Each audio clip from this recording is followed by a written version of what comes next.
Hello, friends, and welcome.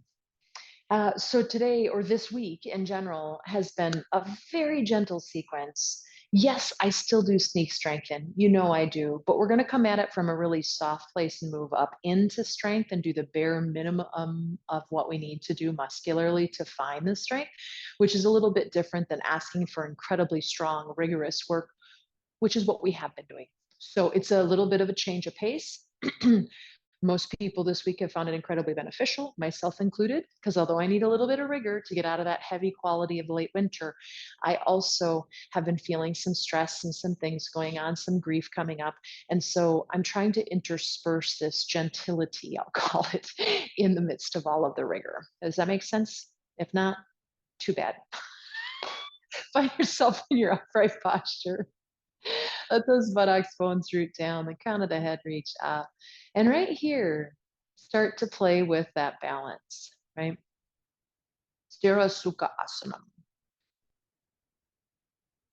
That is an aphorism that basically translates to steady and ease is this posture, this yoga practice, this life, some people translate it as, right?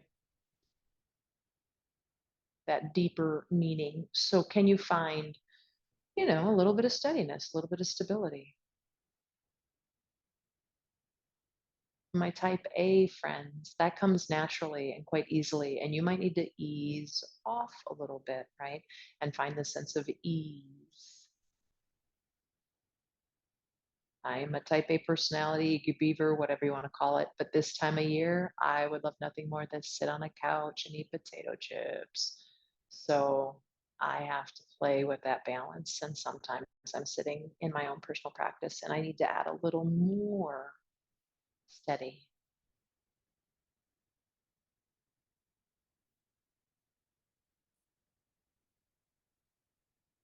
Making any little minor shifts and adjustments in your body to accommodate finding both of those things.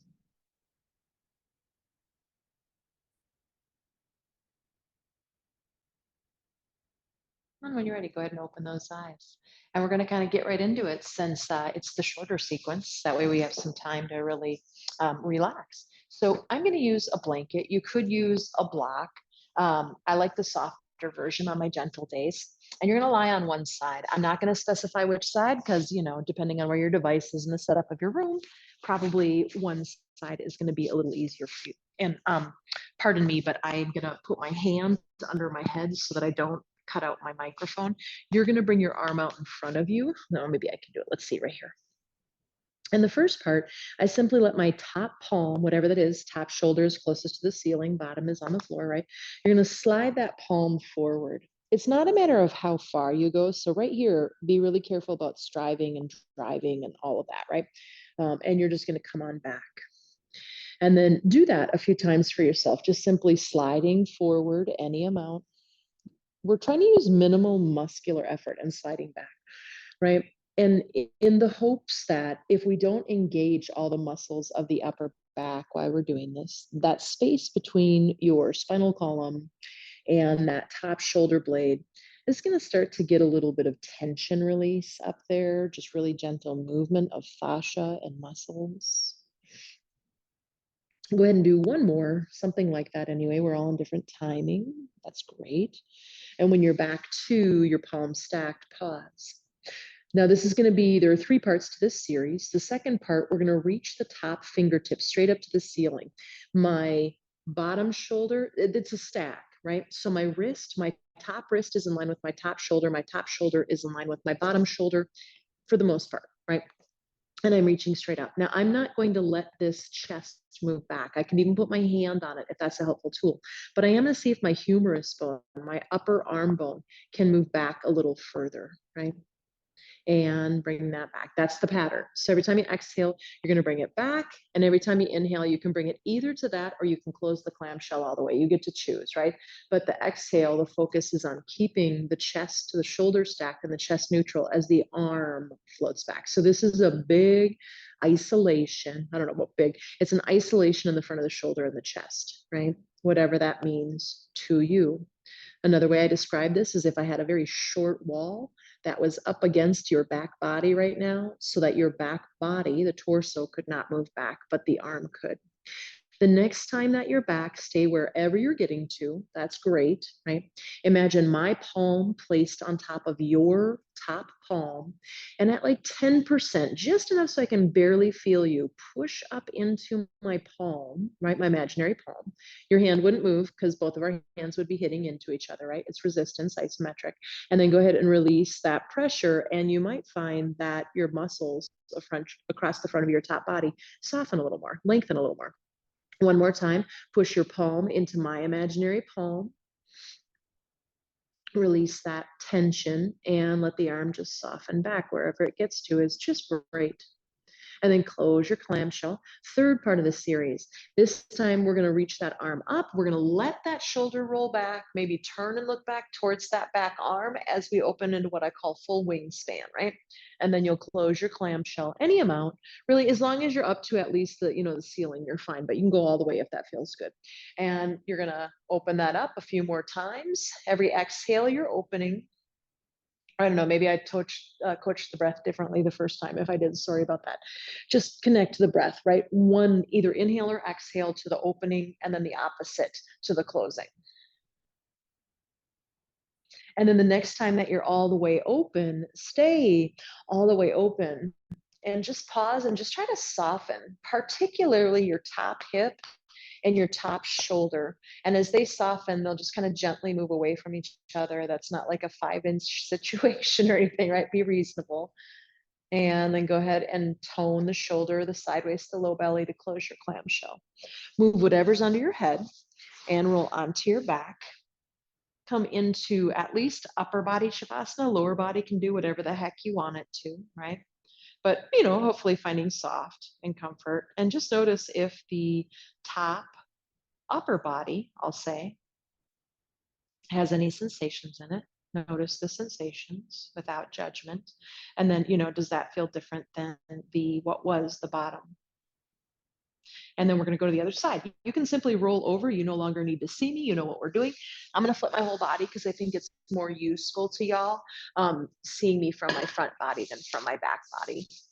So the first part of this is where we stack the hands out in front of the chest. And we're going to go ahead and we're just going to slide the top palm forward any amount. Again, you don't get a prize if you get further forward than someone else or anything like that, right? And you slide back. So minimal muscular effort, right? It's one of my favorite phrases for this type of work. We're trying to engage as few muscles as possible. We're trying to really work from this place of softness. And although it's not really sensational in my upper back, like, whoa, feel that stretch, man, I am trusting. And I know from this work and from time that I'm lengthening, I'm opening that place between my spinal column and my upper shoulder blade. Sorry about that, my earbud just fell out.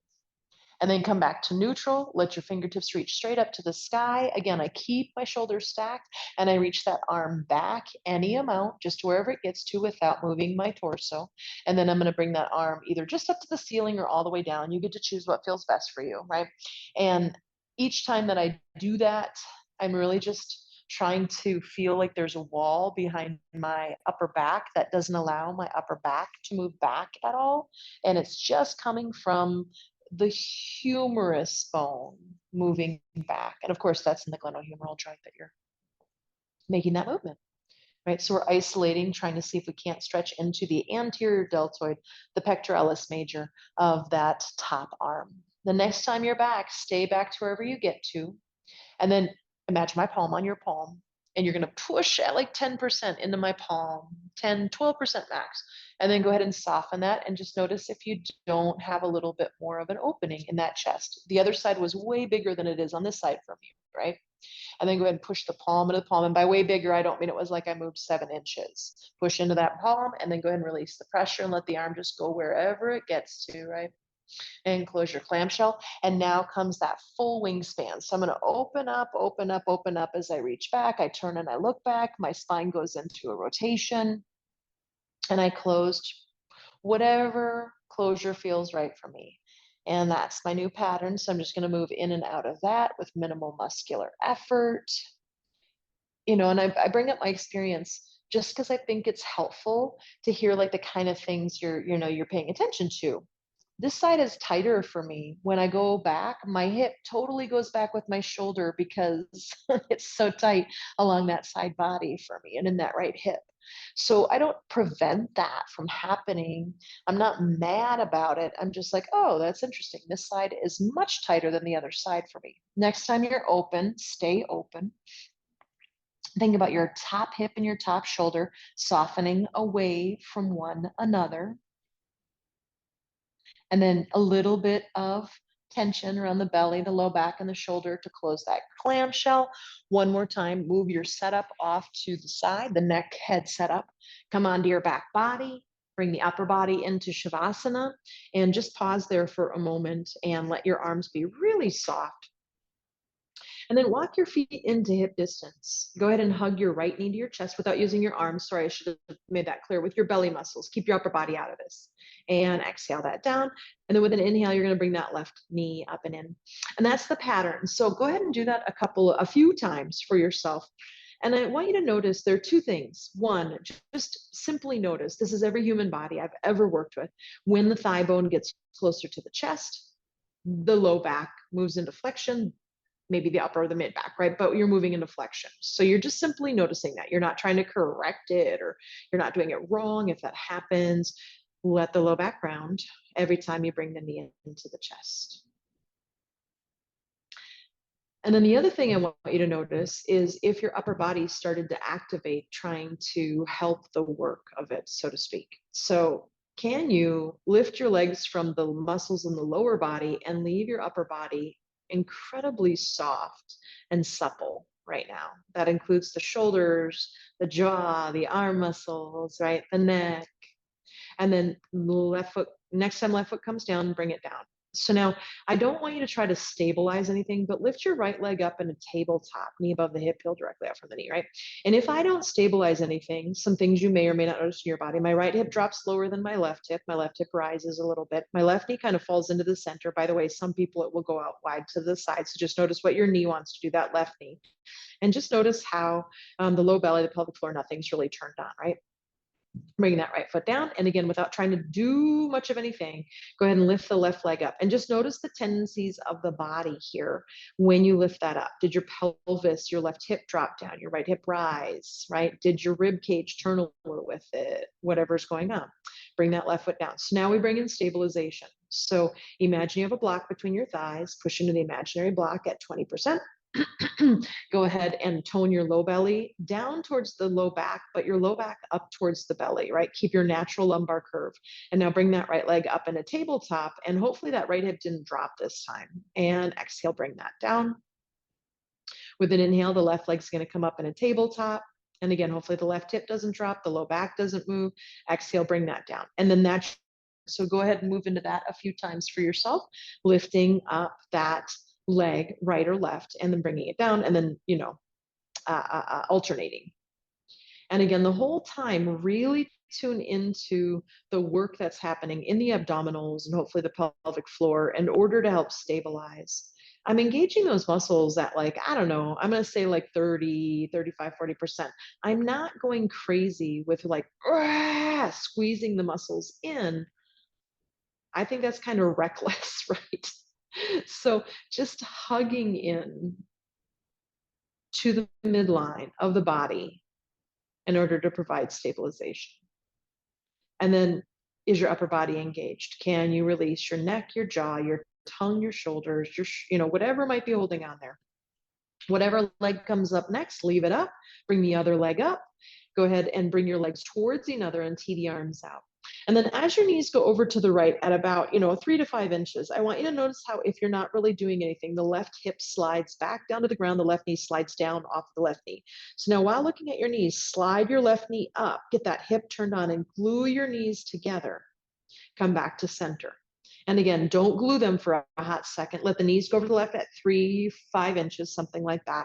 And when you're not efforting, that right knee slides back. That's not wrong. It's just how we're working it today, right? Let that right hip move up and in the right knee, up to match the left. Glue the knees together and then come back to center. So keep gluing the knees together now. Let your legs go over to the right a little bit, turn your head to the left, and this time pin your left shoulder down to the ground actively. Don't let it lift. Inhale, center. And those legs are going to head over to the left. Look to the right, pin that right shoulder down. And inhale, come up. So now we've got two component pieces. We're not letting the knees keep going with it. We're not letting the knees separate, and we're not letting the opposite shoulder lift, right? And you can keep turning your head. I am not going to. I foolishly have pigtails in, which are preventing me really from doing much turning of my head. So that was note to self. Don't do that again. And then the next time that your knees end up going over to the right, you're going to bring them all the way down to the ground. So release that tension between the thighs. Let that right pinky toe make it to the earth and soften in. And I want you to notice how you're in pretty much the same position you were in at the beginning of class when we opened our wingspan. But notice that we moved in from the lower body this time. So maybe it's the same exact experience. Maybe it feels like there's a new something happening, and you're taking that in, the sensation, and you're noting that. And then tone a little bit, belly low back, right? Sideways, bring the legs up and go all the way over to the left, turning the head to the right. And again, this time I want you to soften the legs in. And again, just, take note of this. If this feels different when we come in from a different approach into this twist, if it feels what the differences are, what the similarities, there's probably a little bit of both. And then you're just going to roll over to where the legs are into the fetal position, push the floor away, come on up into hands and knees. Feel free to pad knees if you would like to. And move in and out of cat cow. We're just going to do a few of these. We're almost done with class, actually. It's going to be a short one this week. And come back to center. And then let your tailbone move to the right, look over your right shoulder, come back to center, and tailbone to the left, look over the left shoulder, and do that a few times for yourself, just kind of letting that spine unwind in these two directions. And come back to center and take a child's pose. Now this is where we're going to end class, right? So just softening down in. You could lay on your back and hug your knees in, or take a shavasana. Any of these things would be wonderful, right? But still take just a couple of breaths, a couple of moments, just letting the body soften down and just taking note, of the body in this position, of course, but then, if anything has shifted for you since about 15 minutes ago. And you don't have to raise your head or come on up. You can, from here, just inside, imagine your palms together in front of your chest, bowing and saying, Namaste, friends. May you have a wonderful day.